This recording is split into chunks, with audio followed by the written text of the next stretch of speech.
আসসালামু আলাইকুম। আপনারা সবাই গরমের ভিতরে কেমন আছেন? জানেন এই গরম পড়েছে যে সেই গরমে আমার বোন নিজে একা একা চুল ফেলিয়ে দিবে তাই বলছে। তাই আমরা বোনকে চুল ফেলিয়ে দিতে সেলুনে নিয়ে গেছিলাম।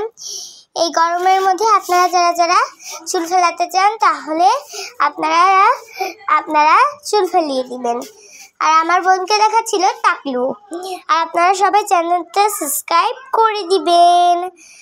আর আপনাদের আর কি বলবো, আমার বেবির তাড়াতাড়ি কাটা হয়ে যাচ্ছে। বেবি তো একদম শান্তশিষ্টভাবে বসে থাকে, সেটা আর কাউকে বলতেছিলাম না, তো বলতে বলেই দিলাম।